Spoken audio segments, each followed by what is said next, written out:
चक्क लोकप्रतिनिधींना धमकी दिल्या तर मग ते संदीप तांदळे असतील किंवा अजिंक्य गर्जे असतील व्हिडिओ व्हायरल करतात. ही त्यांची मानसिकता आहे. हे व्हिडिओ व्हायरल करणं, कोण तुम्ही जे नावं घेतात त्यांच्याबद्दल काय बोलायचं, कशाला एवढ्याशा किरकोळ लोकांच्याबद्दल बोलायचं. हे माझं मत असं आहे की हे संपूर्ण कंबरड मोडायला काही कालावधी त्या ठिकाणी लागणार आहे. अजूनही काही दिवस आत्ता आका कमिंग सून, बहुत जल्द वापस आ रहे हैं, हत्तीवरून मिरवणूक काढायला निघालेत. पाकिस्तानचे 1,500 सैनिक मारून आलेत का काय यांच्याहून हत्तीहून मिरवणूक काढायला? माणसं मारलेत धडधडीत इथलेच. आणि तो पटेल जो पट्टेदार होता ना मुस्लिम समाजाचा, त्याच्यापासून सुरुवात झालेली. 40 लाखात तर मिटवला पट्टेदार संभाजीनगरचा. आणि मग हे किड्या मुंग्यासारखे गेलेत ना लोक. आणि तुम्ही काय संतोष देशमुख सांगताय? ही नावं कोणाची आहेत? संगीत दिगोळे कोण नाव आहे? कराड कोणाचं नाव आहे?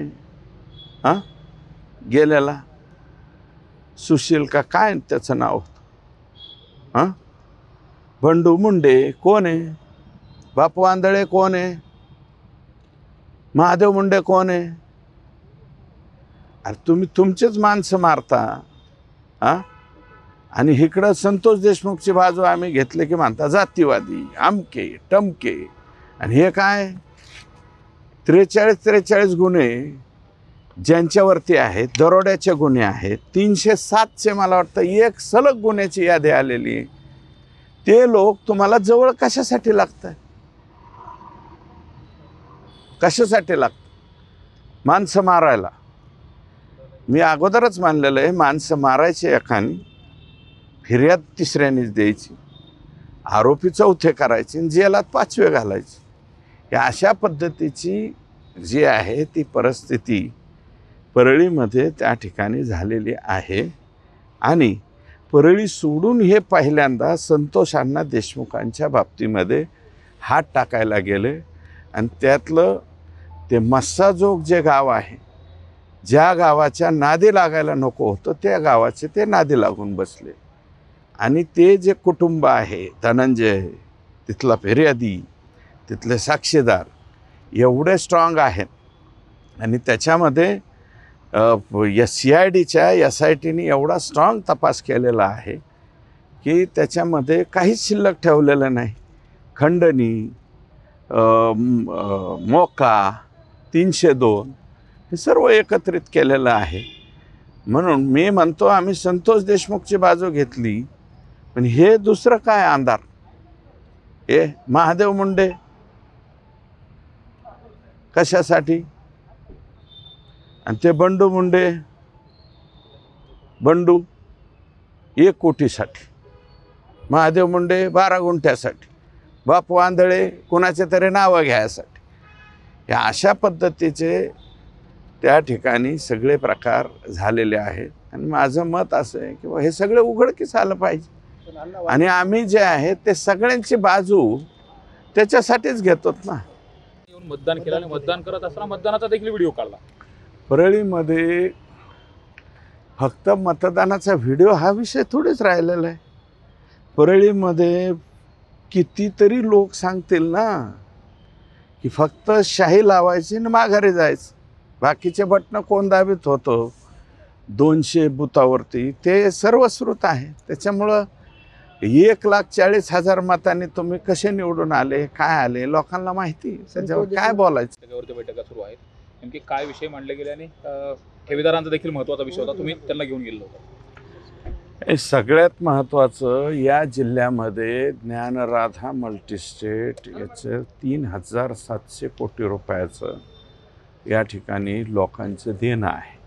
आणि इतरही 13-14 आणि अजूनही गुन्हे न दाखल झालेल्या काही मल्टीस्टेट, 14 मल्टीस्टेट आहेत. काही छोट्या छोट्या पतसंस्था आहेत. परंतु जवळपास 5,000 ते 6,000 कोटी रुपये या जिल्ह्यातल्या गोरगरीब लोकांचे त्या ठिकाणी अडकलेले आहे. आणि याच्यामध्ये आम्ही माननीय अजितदादांनी या बाबतीमध्ये एक बैठक पाठीमागं मुख्यमंत्री महोदयांनी घेतली आणि आज पहिली बैठक ही पालकमंत्री म्हणून राज्याचे उपमुख्यमंत्री दादांनी ठेवली. त्याच्यामध्ये सांगोपांग चर्चा होऊन काही चौकशा ह्या CIDकडे आहेत, काही धाडी ह्या EDने त्या ठिकाणी दाखल केलेल्या आहे आणि EOW. तर आम्ही सर्वांनी मिळून अशी बहुतेक सर्वच आमदारांनी अशी मागणी केलेली आहे की याच्यामध्ये सुसूत्रता आणली पाहिजे. MPIDमध्ये जे प्रस्ताव गेलेले आहेत त्या जमिनी लवकरात लवकर ताब्यात घेतले पाहिजेत आणि त्याचं विक्री करून गोरगरीब लोकांचे जे छोटे त्यातले ठेवीदार आहे 50,000 ते 2 लाखापर्यंतचे, 2.5 लाख 3 लाख यांचे पैसे या प्रॉपर्टीज जर त्या ठिकाणी विक्री केल्या तर लवकरात लवकर ह्या गोरगरीब लोकांचे पैसे मिळतील. म्हणून या बाबतीमध्ये जे काही म्हणजे सरकारी वकील असतील, SDM असतील, इथल्या DDR असतील, ह्या सर्वांनी एकत्रितरित्या लवकरात लवकर याच्यावरती ॲक्शन घ्याव्यात आणि ही प्रक्रिया जी आहे ती पूर्ण करावी आणि सामान्य ठेवीदारांना न्याय मिळावा अशा प्रकारची मागणी सर्व आमदारांनी या ठेवीदारांचे जे प्रश्न त्या ठिकाणी उपस्थित करतात, म्हणजे ज्ञानराजाचे ते आपले जे उबाळे असतील, त्याच्यानंतर अशोकराव हिंगे असतील, ते दुसरे बी काही कार्यकर्ते त्यांच्याबरोबर, मला वाटतं माजी अध्यक्षांचे PA तिपाले साहेब ते पण सर्वजण होते. सर्वांनी मागणी एकमुखी त्या ठिकाणी केलेली आहे.